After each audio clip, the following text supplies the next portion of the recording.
they started running out, they started fighting for control to secure the world's supply. Petroleum was their goal, so they assembled their armies and their wars destroyed life. They hid the truth from the people, kept it out of their sights. And millions of people were betrayed by these lies, convinced to kill each other and watch each other die. Entire cultures were destroyed before our very eyes. We just sat around and watched the fire falling from the sky. But all the time we knew that it could happen to us. We were living in fear and we were on the same bus. By invading other people we created more enemies, but they believed that they were doing it to make themselves free. This is the world that I grew up in, so you understand my brain when it begins to spin, searching for solutions, a better way to be. And I think much clearer when I begin to breathe. So I breathe in the air. Yeah, take a deep breath. It's everywhere. Heal my spirit, heal my body, heal my soul. I know who I am, consciousness spinning through sacred air.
The healers, whatever your call is, actualize and realize that we come here to balance these violent times.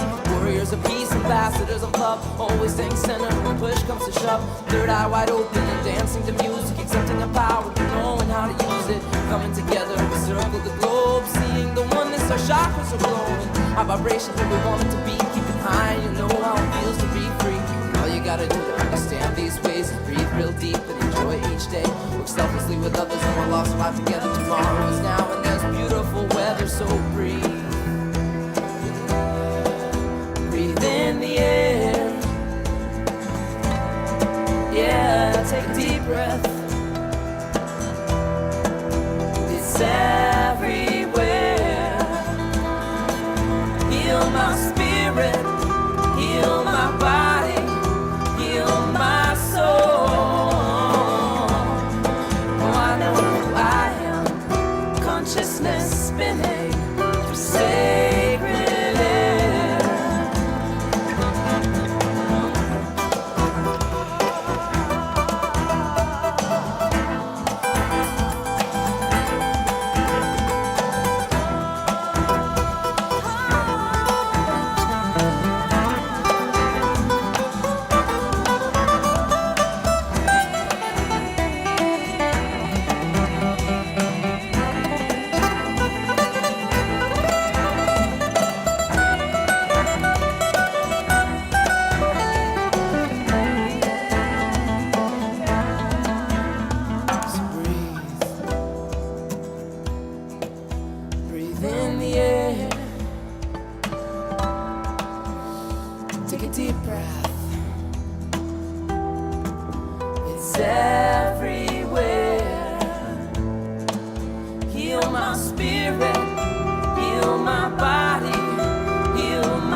it will never die. Look at that flower over there, blooming in the warm Haitian air. Looks like the same flower to me that was here the same time last spring. The spirit lives. Spirit. It's living in the people, and it will never, never, never, never, it will never die. Oh, Marcus Garvey, he lives on. He told his people, you've got to be strong. One God, one aim, one destiny. Let Marcus Garvey live in you and me. Well, everybody here, everybody, reach out and touch somebody's hand. Everybody, sing out as loud as you can. Raise your hands in the air. Everybody say yeah. Yeah. Come on, y'all. The spirit lives. Spirit. It's living in the people, and it will never die. Bob Marley, he sang a song, says we'll be jamming all the way to Zion. I hear his voice, yes I do. There's no denying what I hear is true. Well, everybody here, everybody, reach out and touch somebody's hand. Everybody, sing out as loud as you can. Raise your hands in the air. Everybody say yeah. Shalom. The spirit lives. Spirit. It's living in the people, and it will never die. I know it will never die. It will never die.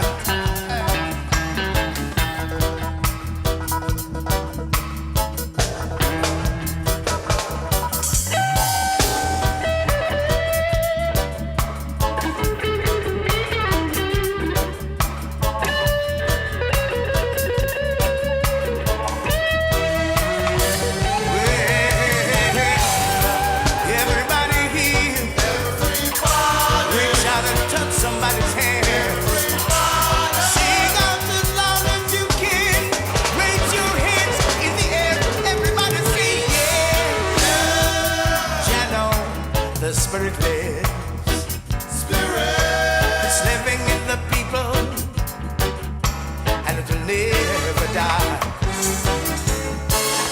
Forever, it's living in the people. Every day. Forever, the spirit lives. In the Haitian people, yes. Forever, it's living in the people. Living in the people, yes. Forever, the spirit lives. Sing it again, yeah. Forever, it's living in the people. Living in the people. Forever, the spirit lives. One more time, yes. Forever, it's living in the people. Living in the people. Forever, the spirit lives. Everybody say yes. Everybody say yes. Everybody say yes.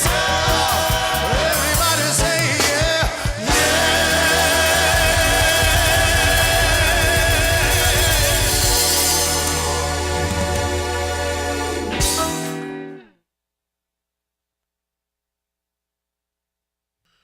You are invited to participate in a true multimedia experience coming to a home near you.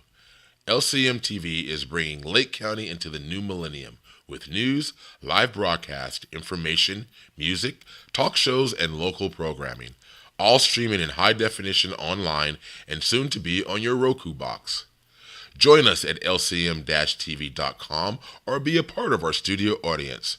You can also watch the shows at lakecomagazine.com as we provide programming to inform, enlighten, and maybe even enrage you. On Lake County Magazine Talk Show with Terry and Pete the Tax Guy, Wednesday mornings at 9 a.m. Like racing? Try the Checkered Flag Show, hosted by Ace Naylor on Tuesdays at 7 p.m. All ages and divisions in regional and national fields. Joni Lane brings a positive light to you every Monday at 3 p.m. Pasha Space brings an international flair as they discuss ecological, health, and social issues in Haiti with people around the world. End up your week with positive, conscious sounds on Saturday at 9 a.m. with Sister T on the Bridge. This show is also simulcast on KMEC 105.1 FM in Ukiah. Our latest show, LCM TV News, is brought to you live Mondays, Wednesdays, and Fridays at noon, and rebroadcast at 6:30 p.m. and noon daily, Tuesday, Saturday, and Sunday, featuring national, regional, and local news, weather, and sports. We have it all here for you on your local TV station, LCM TV. Join us online and soon on Roku, giving you access to all the best Lake County has to offer. We are LCMTV.com, your multimedia connection. Tune in for the fun. It's live TV at its best. You're invited to participate in a Sound. There you go. Now I Good can morning, hear. everybody. Welcome to Lake County Magazine. I'm Terry Larson. And I'm Pete the Taxi Guy. And we are here to entertain, inform, and possibly enrage you. You never know. Hopefully, we're going to get through to you, get you angry about stuff, and make you want to get something changed. My hand gestures. Woohoo. When I said, I don't hear anything. It's So anyway, welcome. We're very happy to have you joining us here. We have some really incredible stories to share with you today.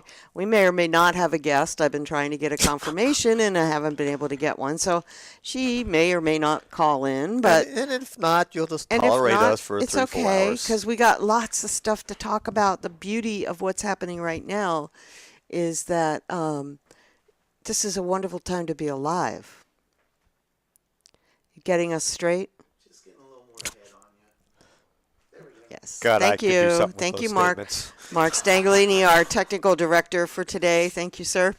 He's also our manager for the studio manager, so he helps facilitate the production of all the other programming that we're doing. You just waved at the here. camera.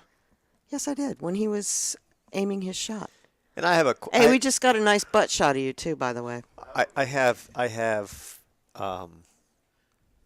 Yes. Sorry, folks. It's the brain damage. Those who are watching, and if you have the time, call in to our show and let me know if you like my hair tied back Or down. or loose, because I hate it tied back. I look way too And clean I think cut. with it tied back, you're much more professional looking. So I know, at but least this- for the news show. But this isn't a professional show. Okay, well, if people want to weigh in on that, that would be really nice. And then other thing, if you notice what's wrong with what you're seeing, and it's a very obvious thing, call in and see if you can figure it out. And I want to say hi to Linda Marie, who just let us know she's listening. Hi. By the way, you can reach us on Facebook, Lake County Magazine Talk Show. If you ever want to leave us a message or contact us, plus our office number is 701-6416. And if you would like to talk to us today, you can call 701-6029. Of course, that's area code 707 for those of you who are out of towners. That's true, because we do get a lot out of the Bay Area. We do. We have a Absolutely. lot of people listening around. And what's really interesting is lately we've been getting a lot of hits from Russia. Yeah. I think we talked about that briefly last month. Yes, somebody's hacking Yeah, us. but They're redirecting their IPs through different Russian Right. cities and Ukraine and in Moscow. And this is for the LCM TV website. Yes. And it was so they like must be hundreds. enjoying the shows. Of course, we're doing the news program now 3 days a week, so I'm sure they're tuning in. They don't want us to Yeah. know who they are, but we know who they are because there's only certain people who And do by that. the way, folks, LCM Hilarious. TV News at noon. We have a session today live from our studio. You know what? I'm having so much fun doing that. I hope that the viewers are enjoying it as Well, much. considering how I have to ad lib at times, they must be laughing their heads off. Well, I mean, in a humorous way, not against us. no, they're laughing with you. Yeah, Not, exactly. Absolutely. And you're doing a really good job considering that we are kind of a 3-person operation, Right. 4-person And then operation, I never said I was a good anchor. and completely untrained. Absolutely. If I start stating IRS codes and statutes. Well, that's on a the whole news, different then level, I could right? ad lib that. Yeah.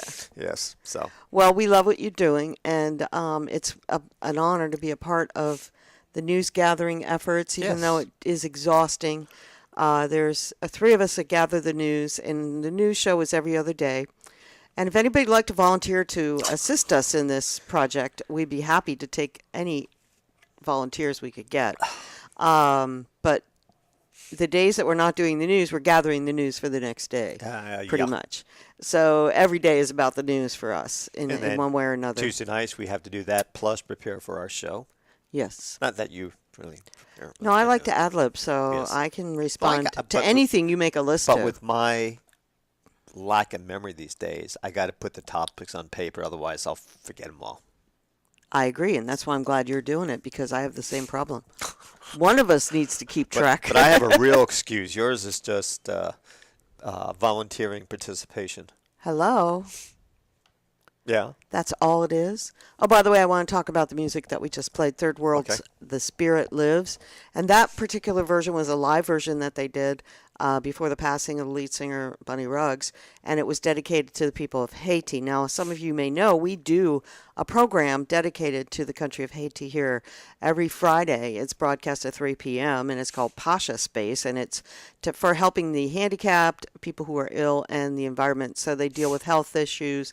They deal with all kinds of interesting subjects. Sometimes it's in English and sometimes it's not in English, and sometimes they give you a translation of the Creole also, so you have English and Creole together. So they're doing a very good job with this show. It's more like a radio show at the moment, but we're working on getting the video connected through Skype, and that will be a regular program here, but I thought that they would enjoy that. But particularly I played that song to honor the people in Nepal and the earthquake there. Over 5,000 people have been killed at this point, and it's just a very scary situation for the people there. It just so happened coincidentally about 2 or 3 months ago, one of my Facebook friends who lives there asked me to make a Facebook page called Volunteering in Nepal. And so they have activated now and are working with the Natural Resources Defense Council, who have an office in the city of Pokhara.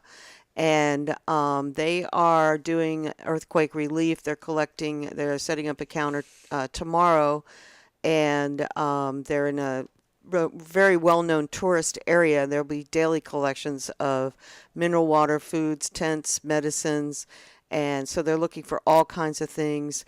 They're working under the auspices of the regional administrative officer for receiving funds, and they can take donations.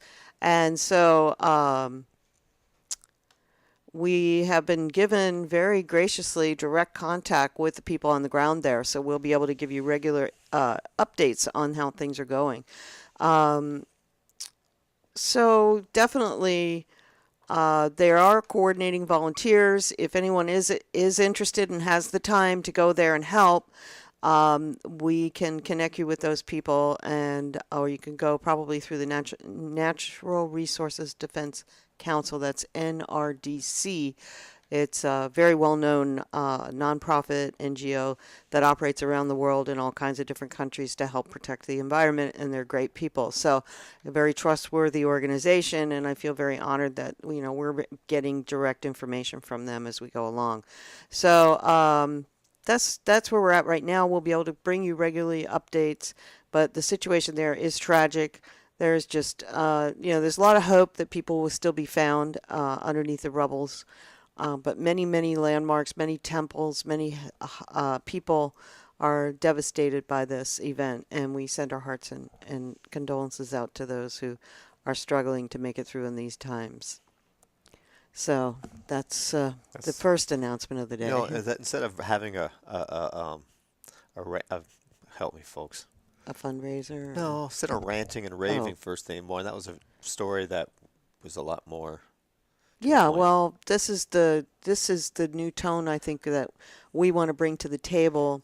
We have our rants, yes, but we don't need to necessarily rant all the time. No, but we have And to. I think it's really good if we can let people know what's going on so they understand what is the excitement and what people are dealing with right now. We have a very small world these days with the internet. We do.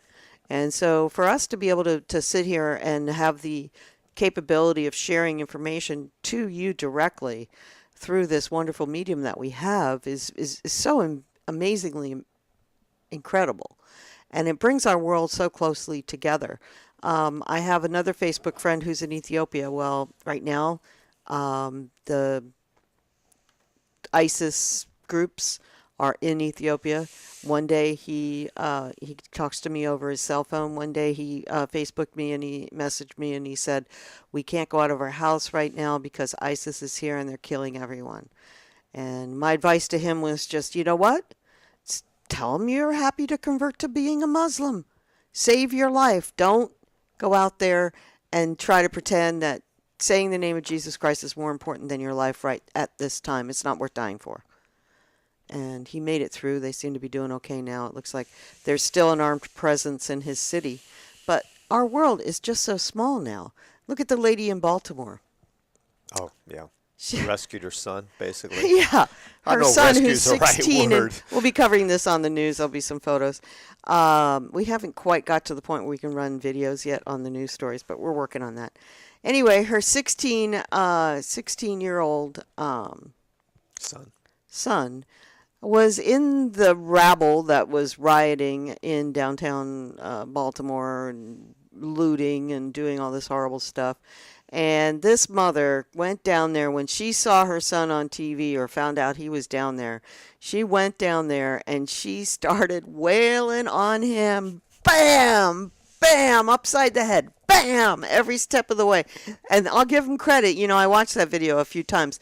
You said something about he hit her. No, he didn't hit her. He just pushed her away from him so he could run away. Oh. And he basically said, "When I saw you, I knew I was in big trouble." And he took off. But God bless her, you know. She got her ass down there and she took care of the problem with her kid. If every parent would do that, this whole thing in Baltimore is just being driven by basically high school kids that are just taking advantage of a situation and looting and destroying their city for no good reason. You know what's It's shameful. Somewhat interesting about the mom taking the kid down and hitting. Any other time in public like that, she would be arrested for child abuse. Oh, exactly. And now she's a hero. Exactly. They call her the hero mom, man. It's like, oh, wow. But unfortunately, it's a fact of life that some of these kids need some heavy hand. Oh, hell yeah. And as a single mother, she's got 6 kids. 6 kids. Yeah, I Single know. mom. I had 3 kids as a single mom, and I almost killed myself at least a dozen times a day. Just Until I met you. Thank you for rescuing me. I wonder if it's Baltimore's like New York, where you can actually make a real living from New York City based on the number of children you have. Oh. Just asking. I'm sorry, I just got distracted. I'm going to ask you to repeat that, but I just want you to see, you just got a Facebooker who says, "Hey, Pete, you're doing great with your newscast." Well, thank you. I think he is too. He's gonna get there. So we have one person watching then. No, because we have another one that said that she was Yeah. watching too. So at least we know there's 2 people out there. Yeah, I think last. Hey, this is an interactive program, guys. We can talk to you and you can talk to us, so don't be Right. shy. I think last week on the news show no, what's today? Wednesday? Yeah, Monday we had like 60 households viewing the news, and we haven't really done any advertising or marketing for that. So you know, Yeah, that's we're not on too a bad. soft launch, so that Yeah. basically means we're beta testing, we're working out the kinks, and then we're going to broadcast that we're live. I guess the Record Bee's going to do a story about it, Yep. and a couple other things Well, are you going think to we happen. should submit that to Laco News and see if they print it? Hi there, folks. Yeah. Yeah. So, also relating to media, it was also reported to us that the gentleman that owns the Hoburgs bought the Christian Oh. TV channel. Yep. And that's the one that John Jensen was involved in, and I guess that it never got off Things the just ground. did not So, work out. and now they're doing it over the air television. I don't know what their programming is or anything else, and I guess they had a little upset yesterday when Mr. Nelson was found guilty of illegally removing asbestos and exposing workers to the asbestos during the removal process without the proper safety gear. And that's a Cal OSHA violation, and it was a misdemeanor, but he is going to have, I guess, 60 days. Is that right? 60 days in county jail. Plus Plus community restitution, service hours, right. and a bunch of restitution, and donation to a local Yeah, health 25,000, I think it is. 20,000, I think. Right. It will be talking about later in Yep. the news, but a local wellness center so that the people who worked on this project, if they had any health issues, there'd be money there to test them and make sure that they're doing okay. And this wasn't the first time. No, well, the first time was workman's comp, but he also, But I it's think, just- wasn't doing that It's as the well. same scenario to me. But yeah, I you know. okay, yeah. so I'm not going to say anything negative other than just reporting what's happening. I'm just going to say that, part of being in business is taking care of the things that you need to take care of as a business person. And that's part of what my husband does for a living. So I'm particularly acutely aware of the downfalls because we see it every day with a lot of our clients come in and say, oh, I haven't filed tax returns in 6 years. What do I do? And Pay me. my salary's being garnished. I can't pay you. And Actually, I have one client, folks, that was in a different geographical area, i.e. Arizona. And I was introduced to him. And I did, he said, well, I kind of need to sit down and talk to you in private. And I said, okay, no worries. He hadn't filed a tax return since 1993. And the IRS finally found him and knocked on his door and said, oh, by the way, I need a check for X amount of money. Anyway, we resolved that issue, and it took me, 3-4 months to pull or extract the information out of the client in order for me to prepare the tax returns. And this gentleman was an extremely successful person within the car industry in the sense of sales and finances, making buku bucks. And what the problem was, he really didn't owe any taxes. He had refunds coming back. And because the statute of limitation of refunds is 3 years compared to an audit of 7 years, no. he lost all his refunds except for the last 3 years. And that was like $15,000 to $20,000. oh my gosh. So, folks, you haven't filed tax returns for a long time, come see me. And I can say that because this is our show. Right? Absolutely. Okay. So, if you got tax Absolutely. problems, folks, come on down. I'm a nice guy. Consultations are free. Just Absolutely. amazing what I can do. It's- That's the best thing about Pete. He doesn't rape you like a lot of accountants, and he better not anyway. I'd divorce you if he did. But you know what I mean. He does not overcharge. He does not take advantage of a situation No, at all. I like to sit down and chat with the prospective client and find out what their really needs are, et cetera, et cetera. I had one person come in and said, I need to incorporate. I'm like, why? Well, I need to do this, this, and this. I'm like, are you making any money yet? No. Well, then there's no need to incorporate if you're losing money and you have no real assets within this business, so you have nothing to lose. So I don't just make you do something because I want to make money. Oh, I do. You're not. That's the problem with us. We are not in all this for the money. Not really. That's the No, that's- problem, that's- though. yeah, that because is- we don't make any money. Now, come on. You know that when I do free... We're all working for free here, folks. Oh, here, yeah. Yeah. Yeah. I was Yeah. gonna say- I mean, you do good with your tax business, but thank God for that, or we'd be on welfare because we are not doing anything for money on this side So of if the you would like fence. to donate, the phone number is 701 We're actually 6 considering becoming a real nonprofit. Yes, but so. some other things in the future we make just be But, a nonprofit, so we can't take donations. Just like the other station we used to work at. Yes. And we're allowed to take membership fees. and Yes. That's a good idea. Yes. We're going through some big changes. Of course, Cobb Mountain Radio is another part of it. Yep. And we do want to let people know the Fire in the Barn is still on hold. We thought we had everything worked out, and then Hippie Joe had some Issues. problems dealing with everything, and he's kind of asked me to put things on hold until he can make a decision. So we're hoping that we could pull something together before the end of the week. I'm just waiting for the word now. And Yeah. honestly, if it's not pulled together by the end of the week, I think we're going to have to either Yeah, don't have probably enough time cancel to really it for market this year or something, because I don't want to put us into a situation where we invest all this money and don't have the time to promote it. So, Yeah. I hear someone calling in. do you have your phone over there, Mark? No, you got it. Oh No, no! Oh no! You have to have the wireless phone. Oh yes, you have to have the wireless phone, dear. Can you please go get it? I cannot answer that line. So caller, you probably got, and you need to hurry because otherwise it's going to go to voicemail. Sorry guys, whoever's calling in.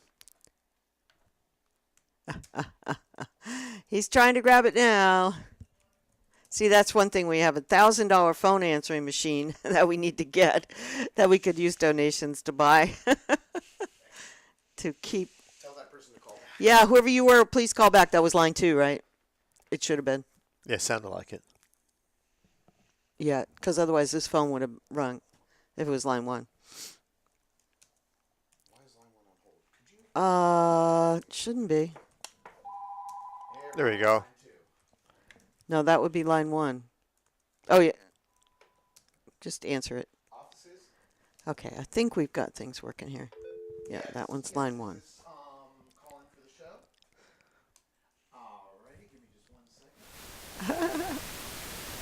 I guess we got confused. On call-in days when guests call in, we need 2 phones. Okay, great. okay. You got him on the microphone? Let me see if I can get his volume turned up. I'm not sure which line he is.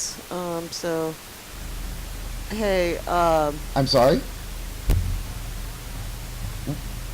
No, we're on live right now. There's a 30-second delay. Okay, one moment. okay, so you need to put him on speakerphone.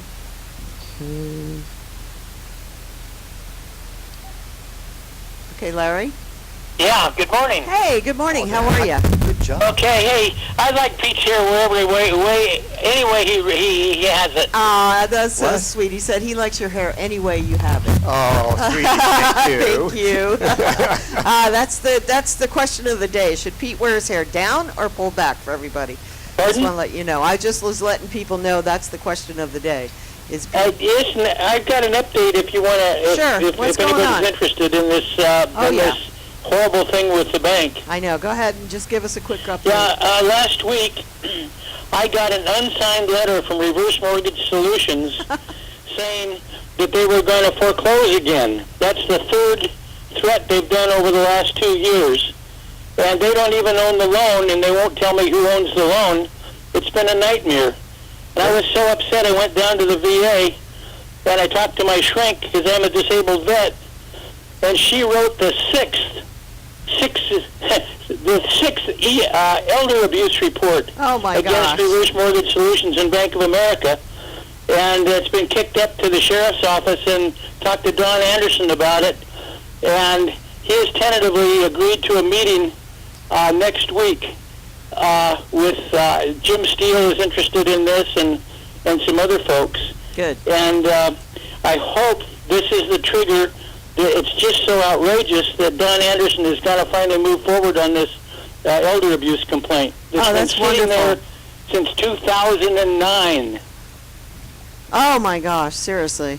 Yeah, the first complaint was filed by Dr. Walker, who filed a complaint on behalf of my sister who was in the nursing home over there by the Mormon thing in Clear Lake, Lakeport. And she was sold a reverse mortgage on her family home when she had dementia and an aneurysm. Oh, wow. And she, Right, I remember that. She paid Yeah. $450,000. She signed a note for $453,000. Right. To pay off a $140,000 note. I know. It was just really, I mean, really bad. Yeah. It's so outrageous, and I've been fighting with them ever since. I know. We know your And story. finally, hopefully, with a little bit of prayers from the folks out there, maybe the DA is going to do something about it. So I just wanted to let you know. This I may be appreciate the that. Mm-hmm. straw that broke the camel's back, and they brought it on themselves. Yep, exactly. Okay, thank you, Larry, for the update, and I hope it works out for you. Okay, take care. Thanks. You too. God bless all. God bless you, too. Bye-bye. Okay, yeah, that was a good update. Yeah, actually, even though with a little bit of background noise, that was a hell of a lot better than we used to have. Oh, yeah, this machine is not working. Yeah. One day I might get the other one back from Radio Shack that they couldn't fix, and we might be able to put one good one together with the parts of the two, but I won't hold my breath. No, I wouldn't. Okay, so what's next on your agenda? Well, I'm just reading this news release. On Months after President Obama formally declared that the United States' long war against the Taliban was over in Afghanistan, the American military is regularly conducting airstrikes against low-level insurgent forces and sending special ops troops directly into the harm's way under the guise of training and advising. So who's lying, Obama or the military? They're both lying. I'm sorry. I don't trust any of them. The last couple of nights, folks, we've been watching on Channel 9, which is what, Public Broadcasting Company? Yeah, the PBS out of San Francisco. Several, would you call them documentaries or just They are factual? No, they're documentaries, and they're based on the Vietnam War Yeah, and that era. I realize a lot of you out there They did Kent State yesterday, which may not we want to missed watch most that of it. stuff because it brings back some bad memories possibly. But it was extremely interested Interesting, yeah. from a historical point of view because it showed what Nam was about, and things I didn't realize that some of the men on the ground really started losing respect for the war and were actually telling their commanders, "Hell no, I ain't We're doing not that. doing it." I Yeah. ain't putting myself in the open to get shot." Well, not only that, so much of the tactics that were used Exactly. were so cruel. The napalm, the Yeah. different Agent Orange Agent and- Orange, and things that were absolutely disgustingly detrimental to health and well-being of the people. I mean, they were not helping anybody the way things were going there. And they also, at the last night's show, was regarding the fall of Saigon and what really took place in getting not just the U.S. military and civilians out of there, i.e., like the ambassador and his staff. And he was like a hero, though, the At way the he end, did. Yeah. And plus the almost 100 actually more than 100,000 refugees from Vietnam and how they got to the American ships by helicopter, Yeah. by landing craft. It was absolutely Just any way they could get off of that, out of that country, they were out of there. And one thing they said is one picture that made the evacuation of Saigon so prominent was that they showed a building with a long line of people trying to get to the roof to get on the helicopter to get off out of Saigon. They said it was not they said it was the ambassador's residence or the consulate. Yeah. And it wasn't. It was another building. So that's another way of the media or the government. Oh, but what about the $5 million? That's the part I liked. Give a little bit of your background, how you know this. No. A little bit, All just right. a little. You don't have to give everything away. First of all, there was $5 million at the American Embassy in a vault. The ambassador told I can't remember, sergeant, colonel, whatever, to go into the safe and literally burn all the money. I know for a fact that's not what happened. The money was divided among the high-level parliament or department heads of the South Vietnamese government. And I know for a fact because I talked to the ex-minister of finance. I knew his daughter. They'd opened up a lot of restaurants. And Peter was living in Canberra. Australia during this time and working And with the government. So I know that's not the reason why I know, but in talking to his daughter, she kind of hinted that they had a lot of money in Vietnam before they left, and the economy of Vietnam wasn't that strong to just have that much money. Well, So- remember the guy they were talking about that crashed the helicopter? Yeah. Oh, that was amazing. And he's in the helicopter, and everybody's gotten off, and they were throwing all the helicopters overboard off the big ships and the aircraft carriers and such. And this guy took this helicopter, he flew it out over the water, about 5 feet or so over the water, and then he jumped out just in the nick of time before the helicopter crashed into the ocean. He actually leaned the helicopter to the right. Yeah, so that's he could right. jump He off leaned the it. left. Yes, so Yeah. he could jump out the left. He was 20 feet away when the thing And exploded. the reason and what he was doing, And he had gold bars in his pocket. yeah, that's correct. Right. And he lost. And they all fell out of his Yeah. pocket because of the weight in the water. So he lost his entire life savings, which he had put into these Right. gold But bars before he left. He was Vietnamese. What a story. And I guess they said he was the best helicopter other people he said that people have ever seen. And he literally was taking people off the shore to put onto the American vessels. And one of the vessel, I think it was the destroyer, absolutely had no room for this helicopter to land. So what he did is he got like 10 to 20 feet off the side of the ship, and literally one by one, the passengers, if you want to call them that, were dropped into the ocean, and the destroyer sent a boat out to pick them up. And his heroics was amazing because he was running out of gas. Plus, they got it all on film. Exactly. That was so Yeah, amazing this to wasn't see. just a story. Just amazing. Yeah, so anyway. anyway. There was so many heroes in that story, and none of these people really got thanked well enough when they came back. And I have to say, now I was a major protester during the Vietnam War in Philadelphia area. Went to the Vietnam Veterans Against the War march with Tom Hayden and Jane Fonda and Elliot Gould and all these other people that came to Valley Forge Park, and I got to be there for that as a teenager. And, we were all against the war, and we feel that that's what turned the war was public opinion and the protesting that was happening.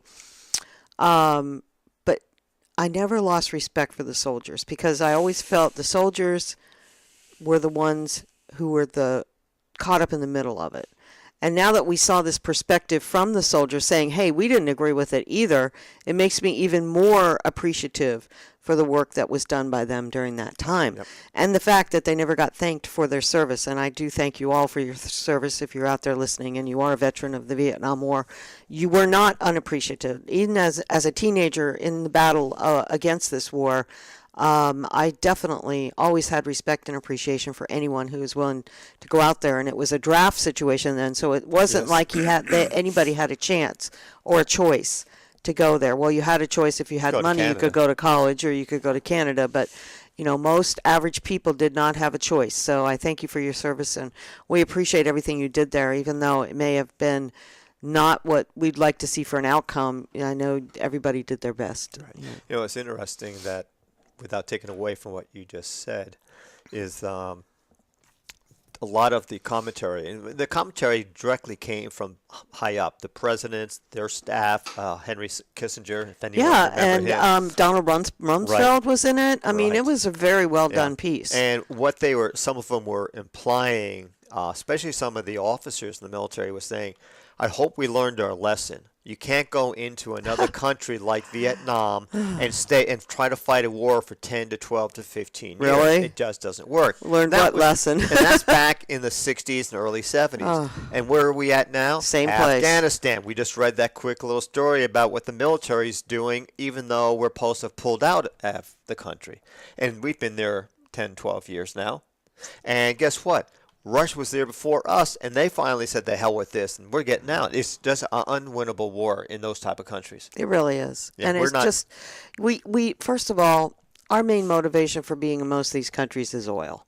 Something we really don't need to fight for, and heroin, because a lot of it in Afghanistan is about access to the heroin or, the morphine and the opiates, because we need it for medicine, blah, blah, blah, plus the illegal heroin market. And by the way, that brings me to another story that really touched my heart, and that was the execution of 8 people in Indonesia yesterday for smuggling 18 pounds of heroin from Bali to Australia, attempting to smuggle. The Australian police actually gave the Indonesia police the heads up about these guys, and this is the second round of executions. The first was in January, where I believe 9 people were also executed. All these people come from all over the world: Brazil, Netherlands. No Americans in this, but there was several Australians, several Brazilians, a guy from Ghana. Oh, was it Ghana? Yeah. Yeah. Okay. And just tragic. A lady from the Philippines was in the original Bali 9, which they were referred to, and she actually was saved from being executed because the woman who told her to carry the heroin actually didn't tell her that she was carrying heroin, so she really didn't know that she had it on her. She was from the Philippines, and the lady who was responsible turned herself into the Philippine government as well. Indonesia is a government that is run by Muslim, and in the Muslim religion, it's an eye for an eye, a tooth for a tooth. And I think that even under those conditions, that this punishment was extremely excessive.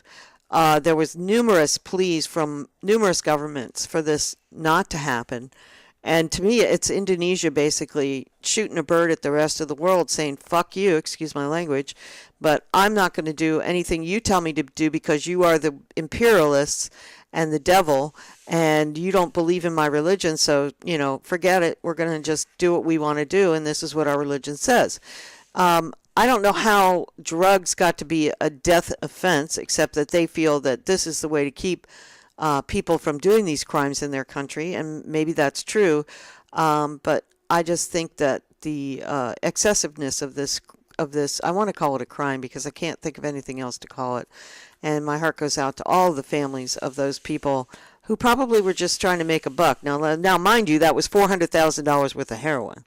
It was a major buck they were working. That's very minimal on the street. Normally, the big trafficking.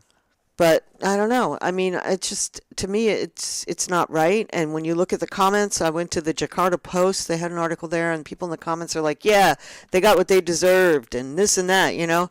And you know what? We've been to Bali. We've been tourists there. And it was one of the countries I really enjoyed and would have loved to go back. But I will never step foot in Indonesia again, not as an American citizen, not as a tourist.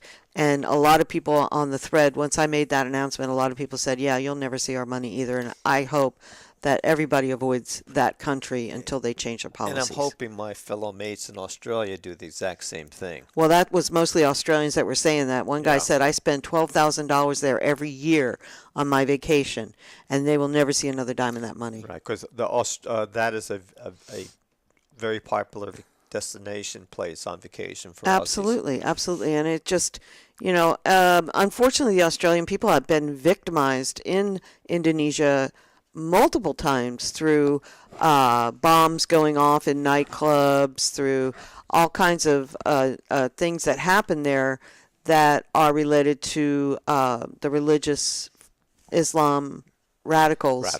And unfortunately, they're cutting their own throat because there's not going to be anybody left to go to Bali anymore. Nobody's going to want to risk their lives. Me as an American, I will never go to that country, anywhere in Indonesia. And they're out there in New Guinea, Papua New Guinea now, killing off all the indigenous people there. This is a vicious government, and nobody is talking about it. Yep. And it's very easy to get set up in those type of countries. Especially, you know, there's a lot of people in these countries that don't like Americans, as we probably all know. So it's very simple to get set up. So I put yourself in that position. Exactly. And, you know, these guys were found guilty. I don't know what the inside story is. They all seem to admit that they were guilty and seem to have accepted their fate. So it just, you know, it's just tragic that our society is built so much that an illegal drug can cause someone to get murdered or a situation like that will make someone so desperate that they're willing to risk their own lives in order to make it happen. What's interesting too is that in Indonesia, Bali, they executed their prisoners based on their death sentence by firing squad. And they didn't die immediately either. They bled to death for freaking a half an hour on the ground until there was a bullet finally put in their heads. Yeah. I mean, this is unbelievably cruel and unusual punishment for any reason. I'm sorry. I agree. Drugs are bad. I don't do heroin. I've never done heroin. I've never. Hope not. No, I mean, it's a horrible drug to begin with, but we have to have some humanity. Get them in rehab. Get them in some kind of way to help them. Don't sit there and kill them all. Return them back to their country. Australia was involved in this. Why couldn't they have been returned back? The Australians gone back there and gone to jail for the rest of their life, which they would have. I'm sure that the government made contact with the other government to try to negotiate something, because that's what there was consulates there do. was a lot of negotiation. Oh, by the way, Australia closed their Indonesian consulate. I would hope so. They left out of there yesterday. Which just substantiates that there was communications back and Absolutely. forth. Said, screw it. Absolutely. So they know they're dealing with an unreasonable government there, and it's just more of the, what do I want to say? I mean, I love the Muslim people. I've been closely related to Middle Eastern people almost my whole entire adult life, and I love and respect the words of Allah and the Muslim religion, and I find that these radical groups are absolutely destroying the humanity that's left in our world, and they're making us all live in fear. None of us now as Americans can step outside of the borders of our country without being afraid that we could be kidnapped, murdered, blown up, or terrorized in some way or another. I.e., that's why I use my Australian passport. And that's why I use my Dominican passport. Right. So, you know, I mean, that's the key, is not traveling as an American when you're out there. So it's just really very frightening when you look at our global situation right now. Yeah, and remember this, when we were on Vacation. vacation in 2000, we were in Bali, Oh no, that was Fiji. Never mind. That was Fiji where the guns were. I know. I got confused Yeah, about that too. we actually there was We a- went from Bali to Fiji. When we got in the airport, there was a minor civil coup. disobedience and a minor coup going on over there when we came in, and we got in the airport. It was like late at night, and everywhere you went on the streets of Fiji there were men with big, huge semi-automatic weapons everywhere. Soldiers everywhere, and I saw that again when I was in Colombia, in Cartagena. It was the same type of situation where you just feel like you're in a place where anything could happen, anything could go wrong, and you could end up dead in a heartbeat. What was Kind of takes the fun out of traveling, actually. Well, we got there though. Once we got to our hotel timeshare, whatever it was, they said you're fine, you're safe here. Don't worry about That's it. They because don't we care were about on a us. little island that was isolated, and there was no. Yeah, it was connected by a bridge, but there was no way on and off the island unless you went over that one little bridge, Your if you memory is remember. better than mine. And there was a checkpoint there as well. So The checkpoint, I remember. yes, Yeah. yes. So I know it's being an American is a challenge these days, and it was a challenge even back then in 2000 when we did this trip. So we all need to just be careful when you go outside the U.S. and make sure. For those listening, including ourselves, if you remember this, and if you do, that means you're old. The hijackings during the 60s and early Yes. 70s, Americans were afraid to even get on a plane that was going even close to Europe Right. because they could be killed because they're Americans. Because you're American. So- Yeah, and your plane will be blown up. And, I mean, thank God the security is a little better now, but Right. You still get it. the risk is still there. Yeah. I mean, it's not over yet, and it's not going to be over for a long time, Unfortunately. Yes. So, shall we move on from that? Whatever you'd like to do, my dear. We just rambled for 50 We did good. minutes. Not bad. Ah. Yesterday, Tuesday. Yeah, yesterday. Where am I? You're doing your Lake County Magazine talk show. Yesterday, the Board of Supervisors sat at their somewhat regular weekly meeting. They're I'm one out of 3 weeks meeting. And excuse me for putting my reading glasses on.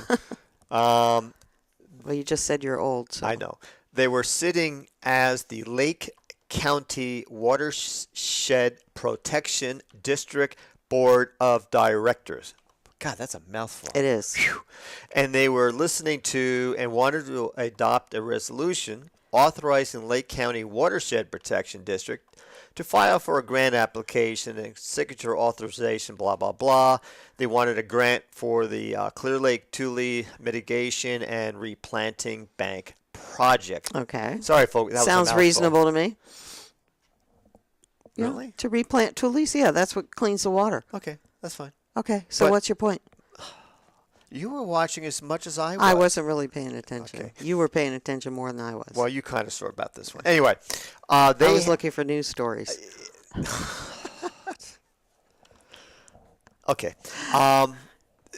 They had a gentleman in the what I call the box, where like Rick Howell and those people sit when they're making a presentation. And this gentleman, I believe, represented a company that wanted the contract to do this work. Now, And- are you talking? You're talking about the harvesting? Well, okay. Yes. Yeah, isn't that this? Well, I thought it was all It was going very together. confusing because I had a discussion with Jim Steele last night about this. I don't know Oh, if you I did? told you. No, you yeah, did not. Because I emailed him about it and I asked him, was this guy? He was representing a biofuels company out of Humboldt County. And what he was trying to do, now this is my interpretation. I may be incorrect, but I had a hard time following what was going on because I wasn't paying full attention. But my She was making interpretation, brekkie for me. and according to what Jim had told me, is that he was trying to propose that they do. I think the Thule thing is a separate project. Okay. All right. He was trying to propose that they harvest the weeds. And he wasn't clear if he was talking about the algae or the weeds. Jim Steele kept asking him, do you mean the cyanobacteria, which is the mats that are created on the top of the water that people refer to as algae, blue-green algae sometimes. And he never quite cleared that up, and he never really made that very obvious what he meant.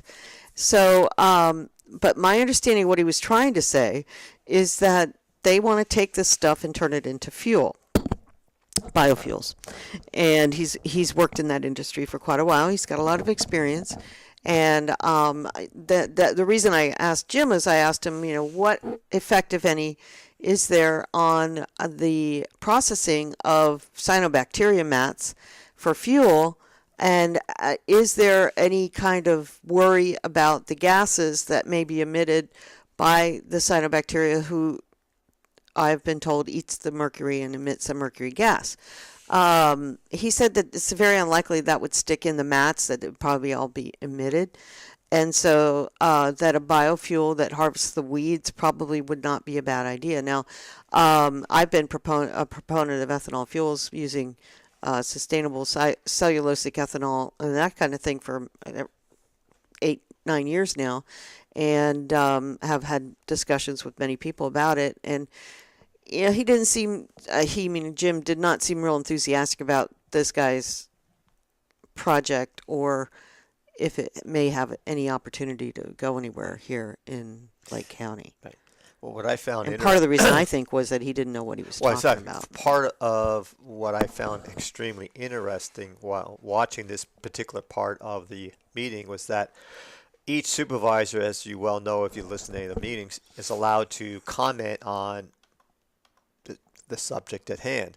And I'm going to say that besides Steele, Mr. Farrington was somewhat knowledgeable about what he wanted to do, because he's the biggest fan on the sales tax. I think this was his project too, according to what Jim was saying. But the other three, actually, I thought that Jeff also did you really weighed in pretty well, because he's been heavily involved in the harvesting too. Yeah, it's just they've been through this so many times. They don't feel there's really any reason to pursue it again, because nobody can see if it could really benefit us. It could be just, like with when the Chinese or whoever it was that was here looking into the utilizing the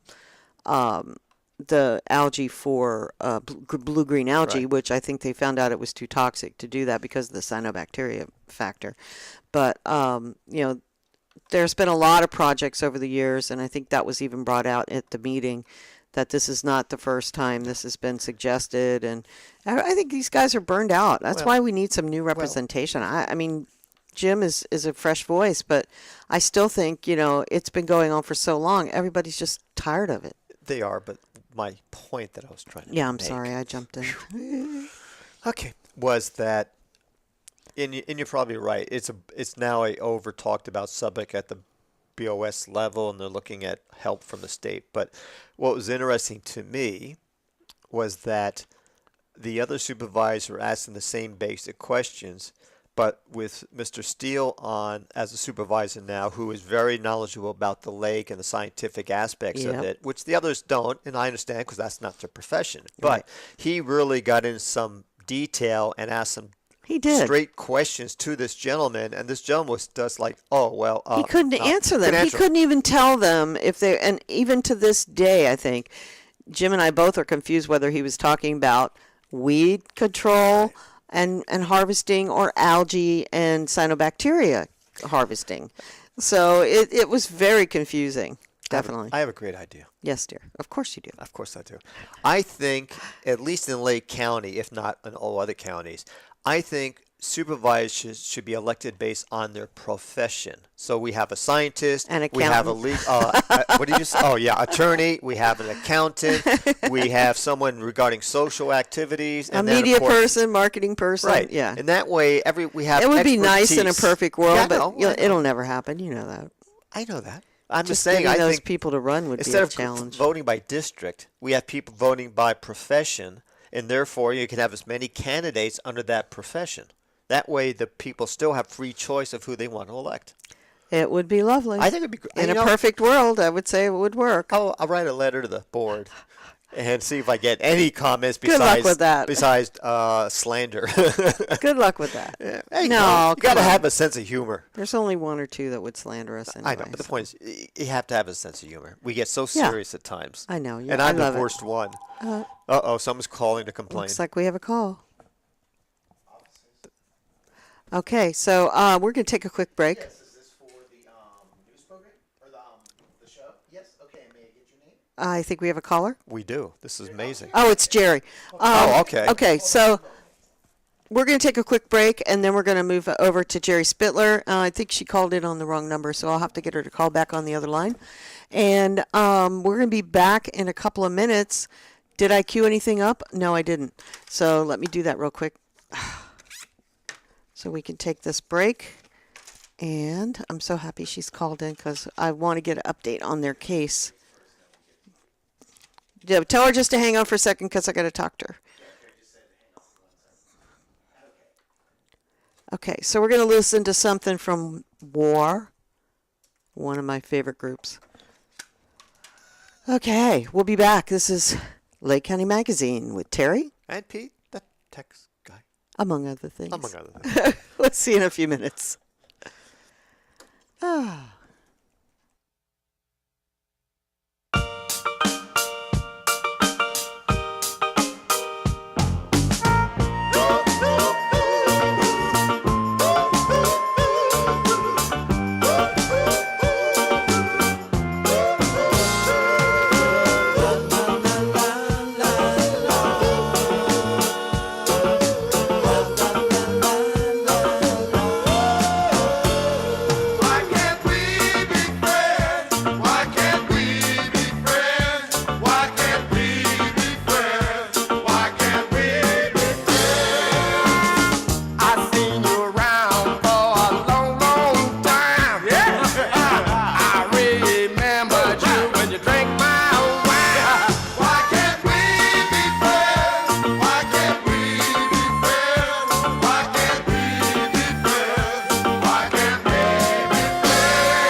You are invited to participate in a true multimedia experience coming to a home near you. LCM TV is bringing Lake County into the new millennium with news, live broadcast, information, music, talk shows, and local programming, all streaming in high definition online and soon to be on your Roku box. Join us at lcm-tv.com or be a part of our studio audience. You can also watch the shows at lakecomagazine.com as we provide programming to inform, enlighten, and maybe even enrage you. On Lake County Magazine Talk Show with Terry and Pete the Tax Guy, Wednesday mornings at 9 a.m. Like racing? Try the Checkered Flag Show, hosted by Ace Naylor on Tuesdays at 7 p.m. All ages and divisions in regional and national fields.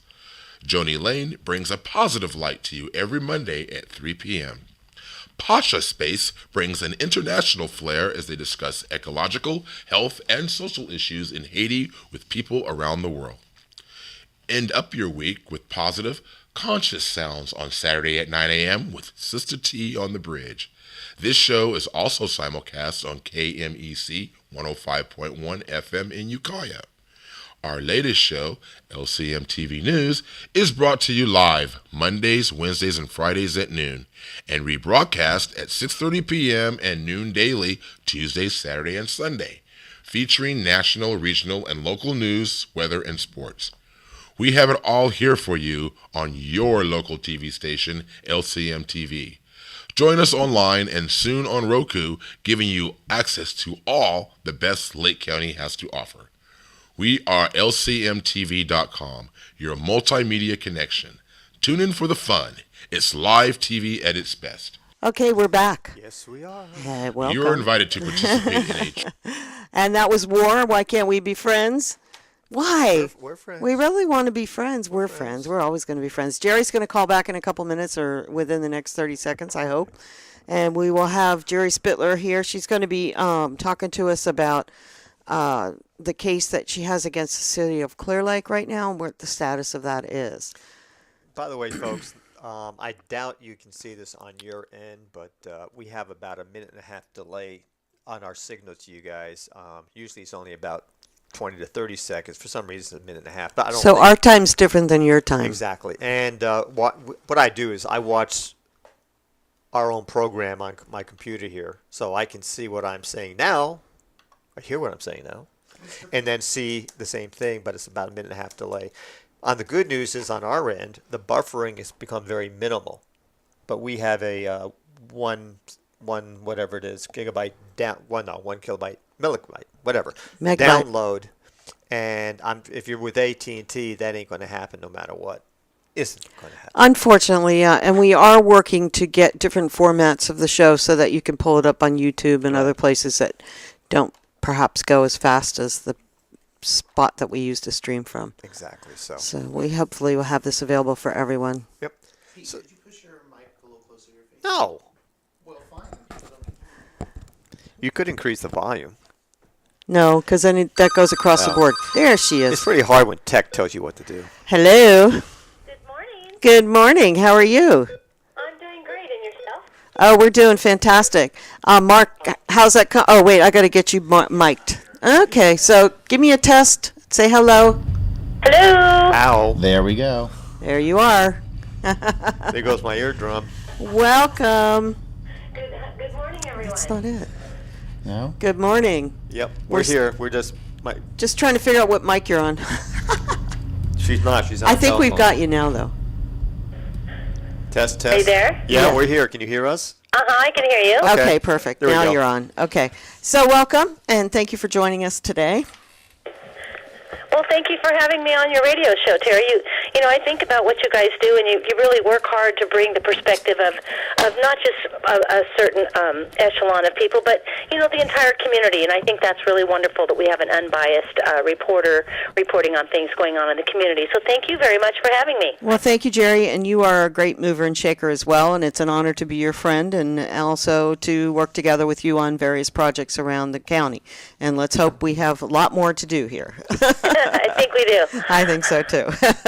So, want to give everybody an overview on where we're at with your case regarding the ordinance, the zero tolerance ordinance against the city of Clear Lake. Well, you know, that I'll just explain, first of all, the reason my husband and I filed that case. We really had no choice. You know, economically, we can't afford to buy my husband's medicine.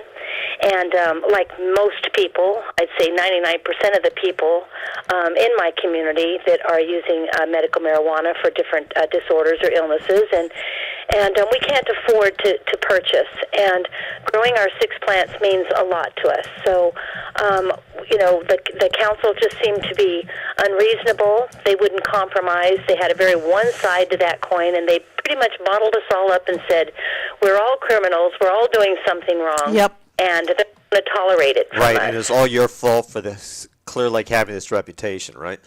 Exactly. Has nothing to do with the government itself per se. It's all your fault. Yeah. It's just really sad, and the whole situation there is just tragic. And the suit is you, your husband, and Robin Farnham Yes. as well. Yes. And are you 3 the only defendants We're the only plaintiffs in the case. or plaintiffs? I'm But sorry. but we really represent the entire community. Sure you it's do. easier to keep the group small in presentation, but we really feel like we're representing the entire medical marijuana community, and we're just the forerunners in stepping up and taking this action. And I just really appreciate Joe Elford. He's very knowledgeable. He's a pessimist, but he does feel optimistic about some of the things we're asking for. So. Basically, we're just waiting to see where it goes from here. We hope that this case sets the precedence for the whole state of California. So I don't think it's right that we should be treated like we're doing criminal behavior when no enforcement at all was taking place. And yes, there was illegal grows going on all over, but that had nothing to do with the people that were growing what was allowed, their 6 plants. Exactly. It had nothing to do with the illegal activity. This is that, an enforcement issue in my book. That's right, the way I and look that's at it. something the police department should have handled. I get sick of hearing it's code enforcement. It's when you see obvious illegal activity going on that you don't need a search warrant for because you can see it standing in the street. That's a problem, and I don't feel like we should have all been lynched over the whole thing. I think that there should have been. I mean, Bruno Sabatier's compromise was he spent so much time and energy on Yes, that. he did. And there was no reason why we couldn't have gone with that compromise. But my earlier suggestion was just to stay with the ordinance that was already in place, and whatever clause was in it that was lacking or didn't give it the teeth that needed to enforce it, so we heard, just fix the problem and move on. There's so much money and so much time being spent on this when there's serious issues. Our water issues are serious. The shoreline issues are serious. Our watersheds, that's a serious problem. The incorporation of the city itself, the lack of finances, there's some real problems. Real And problems. yes, there's a crime element, but to lash out at medical marijuana users was the last thing they really needed to be focused on. Absolutely. It seems like they spend an awfully large amount of time and energy worrying about pot people when the meth labs are all around the place and people are constantly getting into drug deal problems and stuff over meth. And I don't know. It just seems like their attention should be spent more on the large illegal grows and on the people who are involved in the meth industry. If I could, Right. Which Well, I think oftentimes their is the same people. I think their logic was, well, if we have zero tolerance, all the problems are going to go away. And that's a dream. By creating an ordinance like that, you're creating more problems because people that Absolutely. do illegal things just get more clever, more sneaky. Do you know how many Figure out people I've better heard ways say, "Oh, we're going to to- grow anyway. We're going to grow anyway. We don't care what the law is." Everybody's saying that. I know, and so the whole thing has created this totally divisive situation, and I can't tell you how many phone calls I get every day, Terry, asking, where's the referendum at, or, can we grow? And, there's a huge population here that grows their own marijuana, and I have to tell you, when I moved here over 30 years ago, meth was really everywhere. I mean, Right. You think there's a meth problem now. You should have seen it 30 years ago. You should have seen it 20 years ago. Meth was the drug. And it's kind of gone by the wayside. Yes, there's meth problems, but not like they used to be. And I contribute that to people who have just kind of switched over. They've realized that meth is unhealthy, and it was causing them a lot of health problems and a lot of grief, and they've just stopped using. So Right. I think that by outlawing and the zero tolerance is going to be counterproductive, and I think that there's some people that might, go back to using meth. It's easy to hide, nobody sees it, and You just never know what kind of a backlash we're looking at with this zero tolerance. Yeah, exactly. And I think it's going to create a lot more problems than solving any. I'm sure it will. Yeah. If we get back to your case here, I had to go down to Santa Rosa last week on behalf of a client to meet with his attorney. And just before I say this, my client had no issues. He was just putting him on retainer. But he, the attorney I spoke with is a criminal defense attorney, and he has many clients in the quote-unquote cannabis industry. And he was very, very familiar with the Clear Lake ordinance. And he basically looked me right in the eye and said, the city has no chance of winning, period, end of discussion. He knows Joe Elford extremely well. And honestly, he told me that Don Anderson was one of his very close friends. And when he had to go in court in front of him, it was a very difficult situation. And he knows a couple of the other supervisors. So it's a gentleman that's well-versed of Lake County in both good and bad. And he basically knew the whole Clear Lake case and said it just violates all the state ordinance or the state statute regarding medicinal cannabis.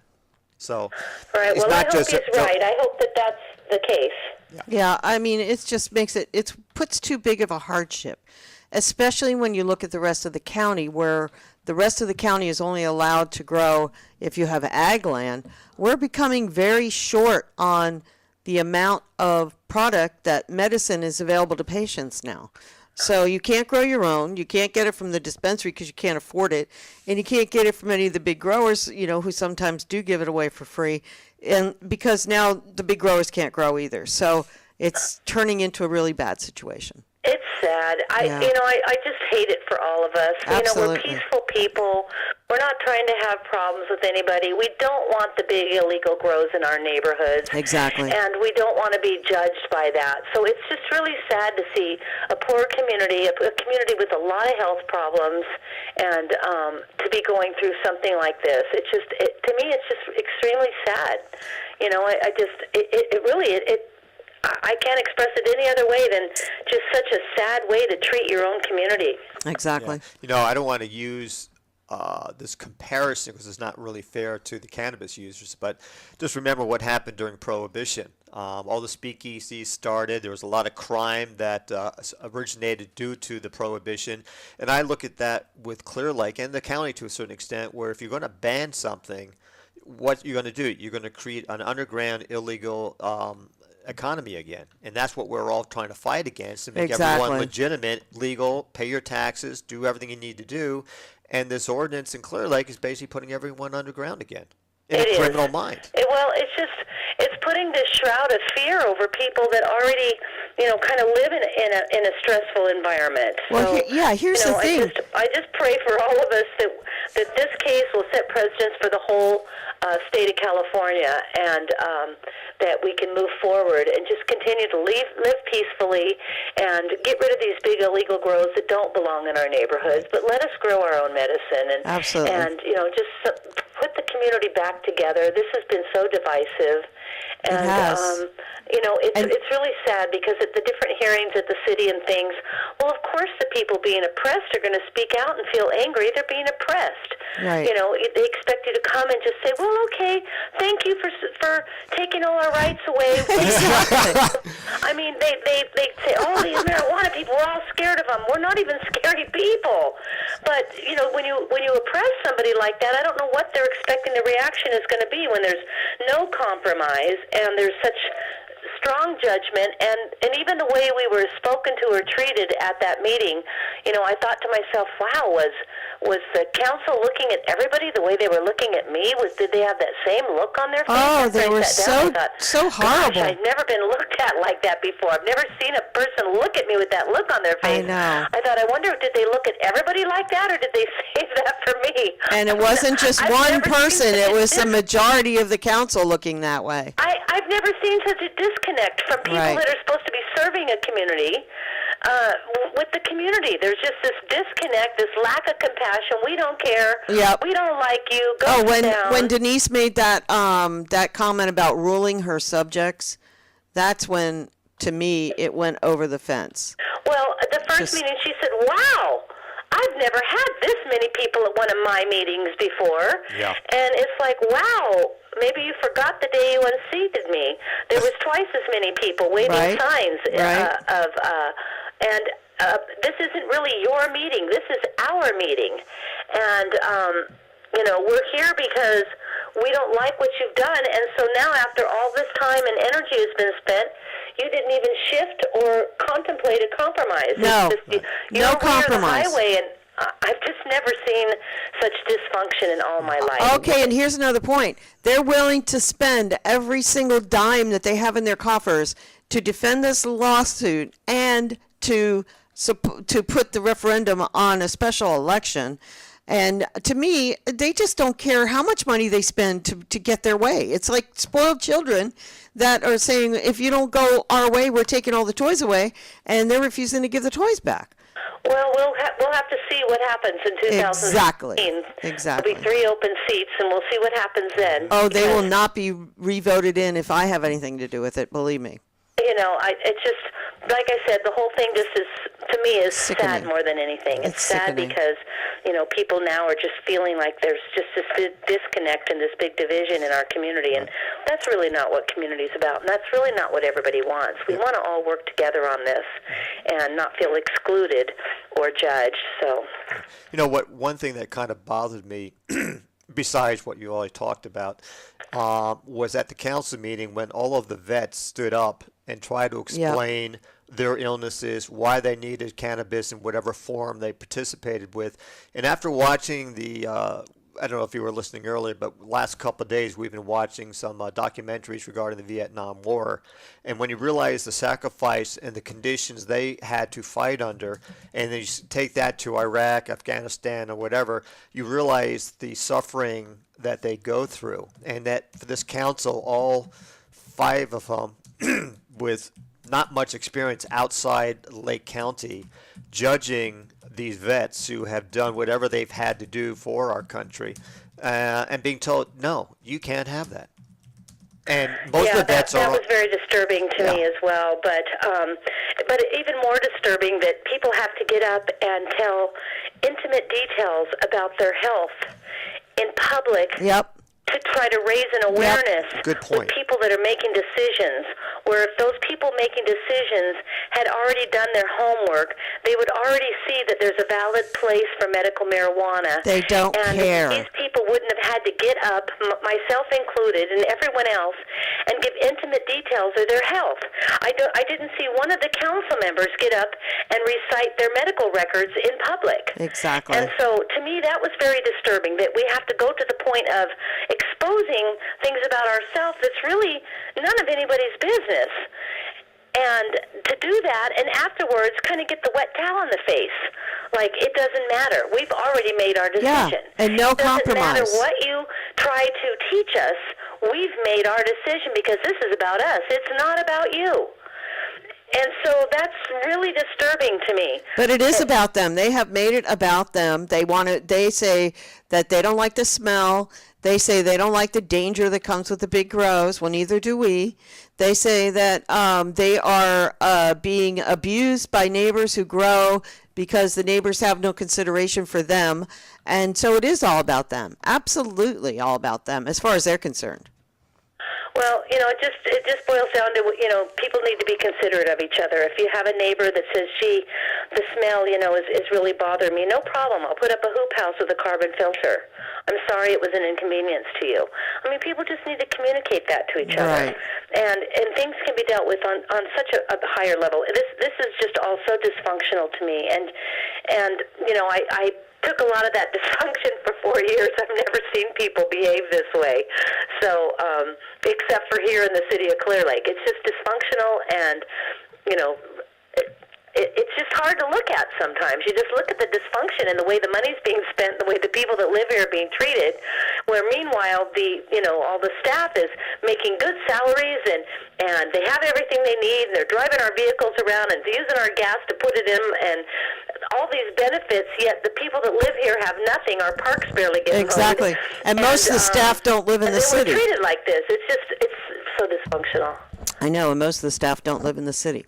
And I guess we're getting a new city manager in June, so I don't know if things will change or if they'll have him or her indoctrinated to the good old boy philosophy of go along with what we say and we'll take care of you. Well, I guess the way they selected the new city manager is quite different than the way they've done it in the past, and I'll leave that. I won't mention anything about that. It was mentioned to me by one of the council members. Is it in a good way or a bad way? The way they did the interviewing this time, and I thought that was a little strange. That it almost seemed a little Brown Act-ish to me. That well, it did. It was very much the way they did it. Yeah. That it should have been open to the community. So very strange too. So. Just more. Well, when Joan was hired, what was the policy? What was the situation with her? How'd they handle that? When she was put in place, the council did the interviewing. We interviewed several people. Oh, really? This time it went before a board, before the council ever, a board of employees, basically. Really? The staff helped select who's going to be the city No, the staff can't do that. And then after they decided who their pick was, it was presented to the council. Oh, my Ridiculous. goodness. Are you serious? So who authorized that? very different. So we'll see. Yeah, who authorized them to do that procedure? I don't know. Interesting. I would think the I don't know if council. it was authorized or just that's the way it was. They just decided to do it that way. I would assume the council would have to direct staff to do that. They just can't do it on their own. Well, yeah, what gives I them the don't know power? because Joan's the manager, and I guess it's however she set things up. I disagree with that. Why are council members elected who are making policy for the city make a town manager dictate to them? That doesn't make any sense to me. I think that'd be great if at every job you have you get to handpick your boss. Hell yeah. Tell me about it. That's pretty cool. I handpicked mine. That's pretty cool stuff. Yeah, I like this one. She seems lax. She likes our 4-day work weeks. I mean, this 4-day work week thing is ridiculous. It is unbelievable. We deserve municipal services 5 days a week like any other city. We want our 3-day weekends. Well, I'm sure you do. Yep, That and they doesn't really and work. they don't show up on time either in the morning. No, there's no clock. There's no time clock. There's no accountability. It's just a free-for-all. There's no real maintenance schedule for anything. It's just a free-for-all. So. I have a question for you, Jerry. Since you Business as usual in the city of Clear Lake. I don't like to be negative, but I've had a lot of it in the last few years. Yes, you have. So You're an expert. It's definitely not the way I run my life. It's not the way I create structure. It's just one crazy thing after another. So hopefully this city can start moving forward, but without a large amount of revenue or merging part of the city back into the county or all of the city for that matter, I don't really see anything improving. It's just all kind of a pretty picture. It's like that municipal service review that's going before that. The LAFCO meeting will be May 18th. I employ that all the community comes out. That's going to be the city's municipal service review that should have been looked at way before they finish the general plan update, because there's flooding and problems and different things that now are going to have to be amended back into that general plan update. It was done completely backwards. The municipal service review should have been done before the general plan update. So that was, I feel, something that Joan did. She sat on that municipal service review draft from November of last year, and it barely surfaced, and now they've put it off for 4 more months. But it will be at the LAFCO meeting at the City Hall in the city of Clear Lake, 9:30 a.m. on May 10th, and I think that anybody that's interested in seeing what the municipal service review actually looks like and what it's about should go to that meeting. It should be very interesting. What's the date on that again? May 20th. Okay. That's the LAFCO meeting at City Hall in Clear Lake. Nice. Okay, well, Wow. I enjoyed chatting with you. I got to Yes. get to work now. Well, thank you so much for hanging out with us. You're welcome Thanks for having anytime. Okay, Jerry, good luck with you on your case. And just Hey, so can I put a little plug in for Cinco de Mayo party? sure. Okay, Cinco de Mayo party at Rancho de Pluente. It's cannabis friendly. we don't promote very them. comfortable environment. I hope everybody comes out and joins us. I'm doing the cooking. I'm glad to hear that, but we won't be there. Sorry. Okay, so I wanted to also let you and everybody else know the status on the referendum before you go. Oh, thank you. Yeah, we are. It is under count. I talked to Diane yesterday, and basically our biggest problem, and this is something that everybody needs to be aware of, the people who signed the petitions had not changed addresses when they moved to Clear Lake. So they were registered voters, but there's a lot of them that are being disqualified because of that, and we could lose this because of that. She's gone through half of them. We're not near the where we need to be. So it's going to be down to the wire. Everybody that signed mine were some of my constituents, and everybody that signed mine were definitely they're good signatures. So that's unfortunate that happens, but that's Lake County. That's something in Lake That's why I want to County that I've reiterate seen over and over and over again. The low voter turnout, that kind of scrambling of not being registered to vote or having the address incorrect. This is just, I hate to say it, but it's so typical of Lake County. So I'll keep my fingers crossed and prayers going up that referendum has enough signatures that it can hold things steady for a moment. All right, God bless you all. Thank you, All right, Don. have a good day. Love you. Bye. Bye-bye. All right, Jerry Spittler, everybody, thank you so much for the time that she's giving us, and she is a very, very heartfelt member of our community who cares deeply about the citizens of Clear Lake and Lake County.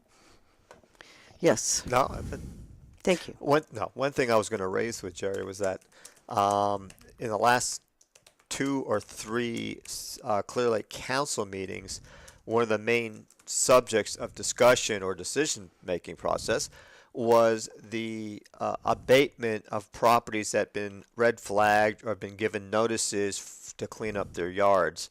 And I think, if I remember correctly, between the 2 meetings, there's about $75,000 to $80,000 in fines that have been assessed. And if these people do not pay the fees within a reasonable period of time, the city can actually put a lien against that property. And I'm sure in some cases it's well deserved. In some cases, I believe when the homeowners went up in front of the council, they're saying, look, I agree with you, but I don't have the money and I don't have the time or whatever it was to do this. I'd appreciate some additional time so I can come up with the money to do what I have to do. And I think the council said, no, thank you. Nope, you did this, so you're going to pay the fines.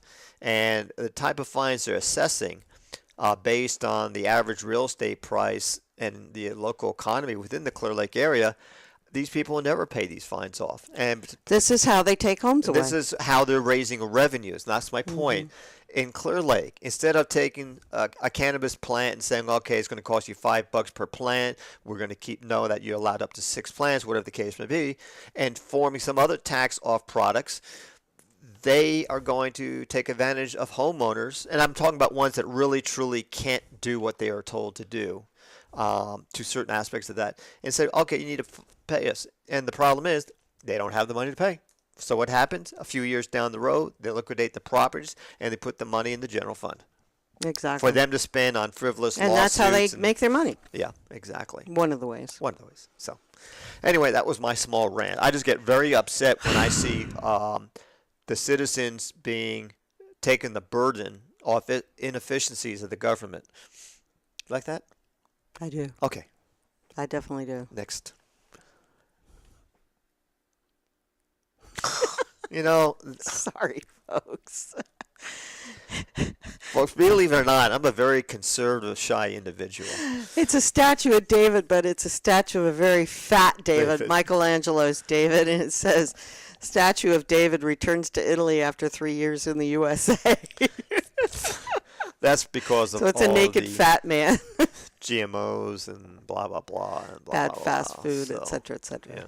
Okay, one more comment since we're Yes. kind of jabbering back and forth here. Yes. Regarding the Board of Supervisors meetings that have been occurring over the 1 or 2 last Yes. months, is that does anyone out there who has more experience, a longer time of residential location or whatever it is in this county, can you explain to me or tell me why that every time I see a purchase being made and approved by the County Board of Supervisors, they waive the bid process?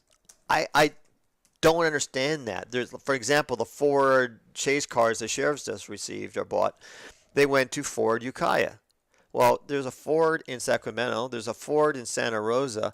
they're not that far away. And trust me, if I was going to be selling 8, 10, 15 cars, I will personally ensure they get delivered to the right location.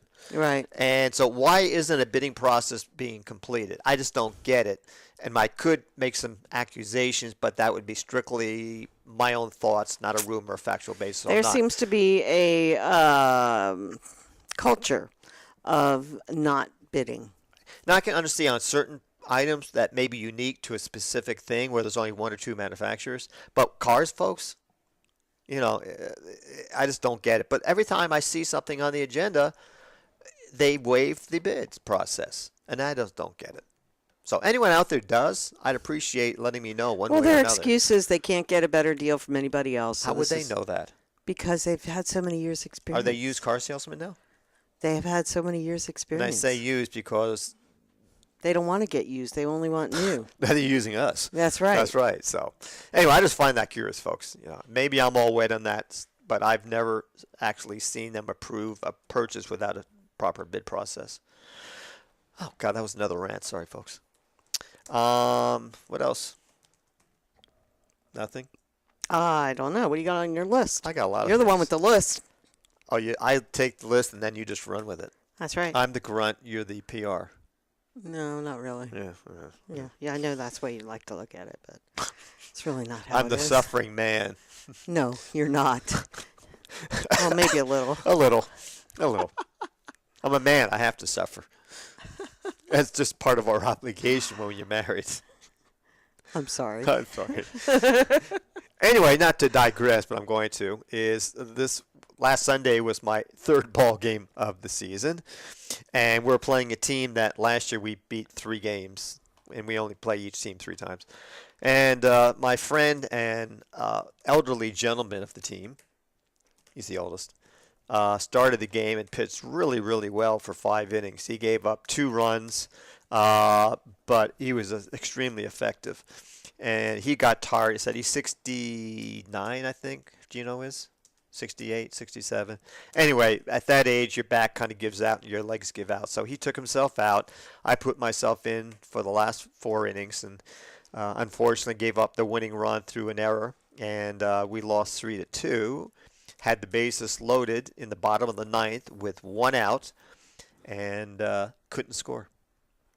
Yeah, I It was know. horrid. I know. You guys really need another pitcher. I'm sorry, but It wasn't our Need pitching. one we only more gave person. up 3 runs. That's not bad in our age division.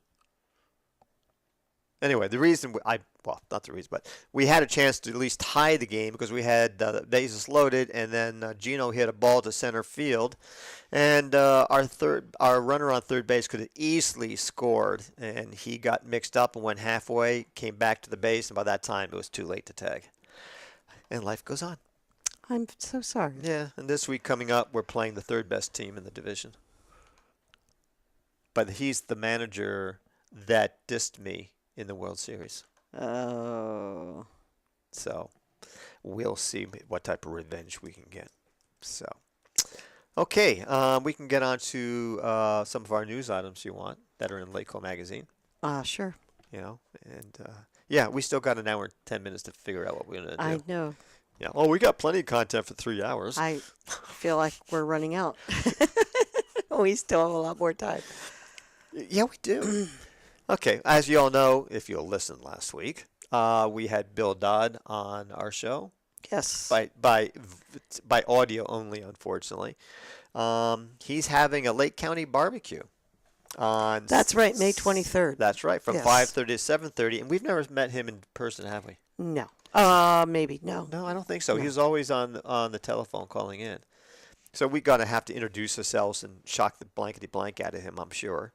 But it's at the Chasewater Winery and Olive Mill on Gaddy Lane in Kelseyville. Tickets are $25 each, which includes dinner. So if it's going to be a barbecue, I have to think there's going to be some ribs and burgers and your favorite hot dogs. And what's their favorite meat dish here that Carl makes all the time? It's what everyone loves.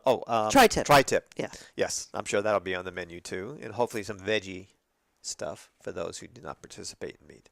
So anyway, I'm looking forward to that because we've never met Bill in person, yet he's been very friendly, very accommodating, and very informative in the I think it's 4 now, interviews we have done with him. So that'll be nice to meet him. You want to go into detail on Hoburg, or just want to mellow Well, out? yeah, we could talk a little about it. Yeah, I think it's necessary. I kind of mentioned it in the first hour a little bit, but there was we have had people coming to us for the past, since Year? 2011. Yeah. Well, When this first developed. Well, actually, maybe it was 2012 because we didn't even start Yeah, the magazine till right. then. But ever since the renovations up at the Hoburg were going on, we have had people coming to us saying that they were doing illegal asbestos removal. They were actually caught with some improperly packaged bags of asbestos that they'd taken out. We had pictures given to us of people that were removing it without the proper clothing, hazmat, whatever you want to call it. gas mask, whatever they need to do to take this stuff out.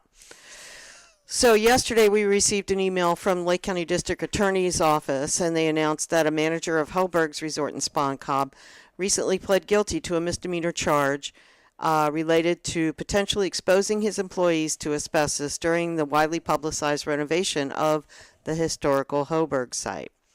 Okay, so Dan Nelson pled guilty to a misdemeanor violation of California Labor Code Section 6423.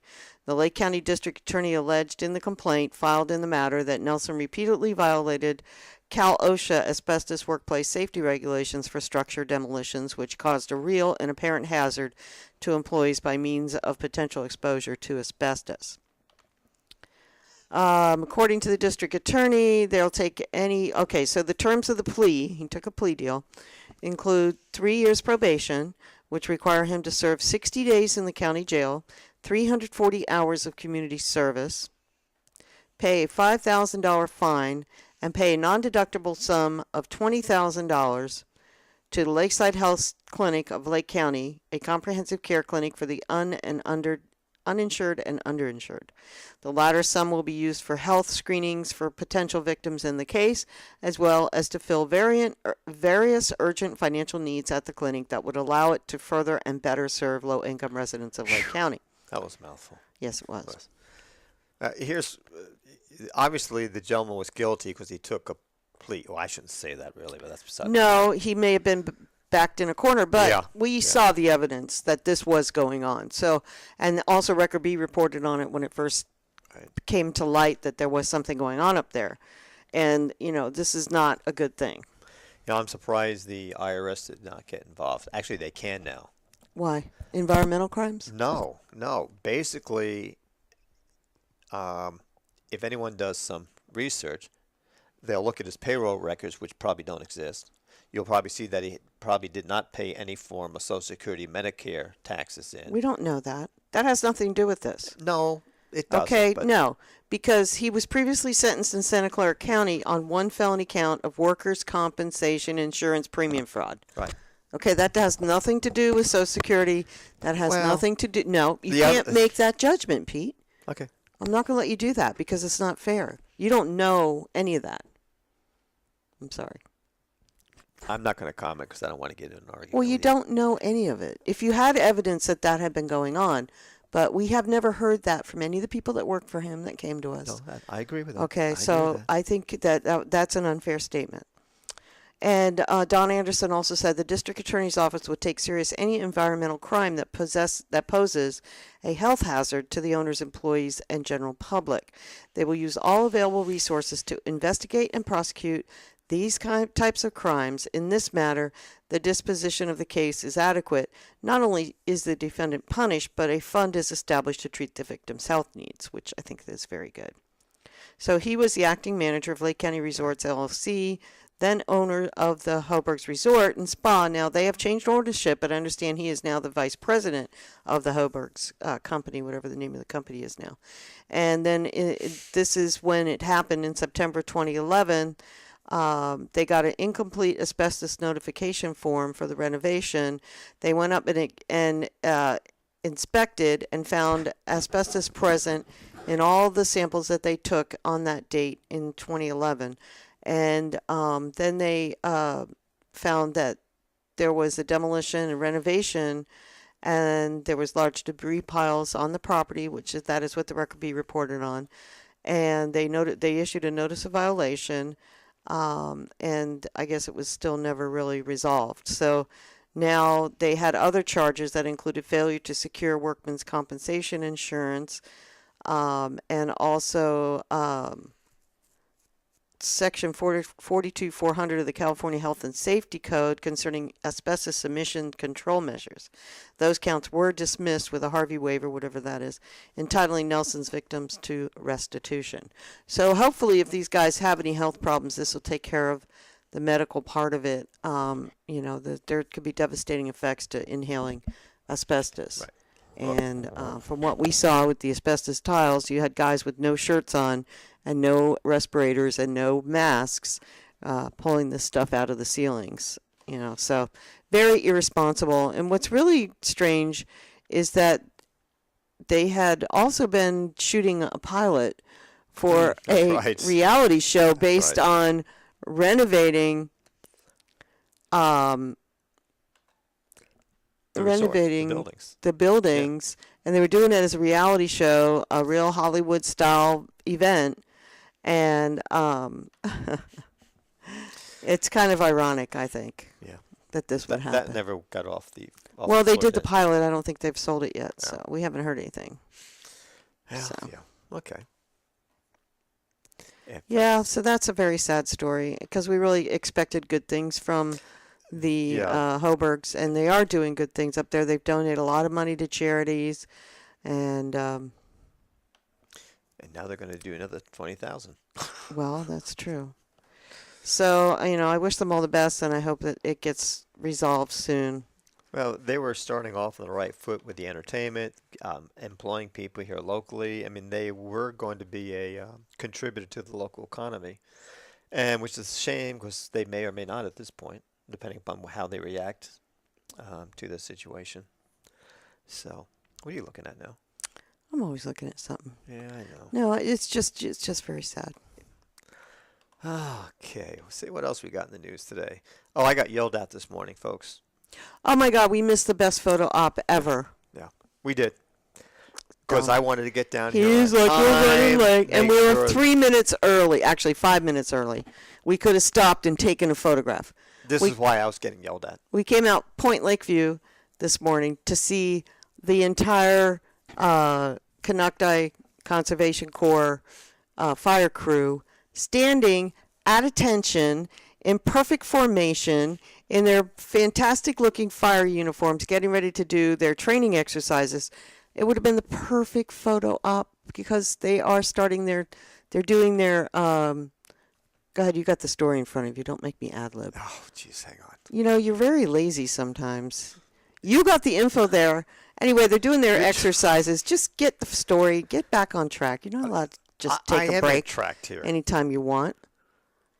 The story is not that big. I only copied a small part of it. All right, so just, it was what? Training session, right? Excuse me, Get the folks. I facts. think my wife is a little bit off base here. Now what? Commencing Friday, May 1st. No. The you got California wrong- No. The California Department of Forestry and Fire Protection will require a burn permit. Oh, you're right. I got the wrong one. That's the wrong one. Sorry about that, folks. I'm the one that's dummy today. See? Hey, no laughing I in the won that background. one.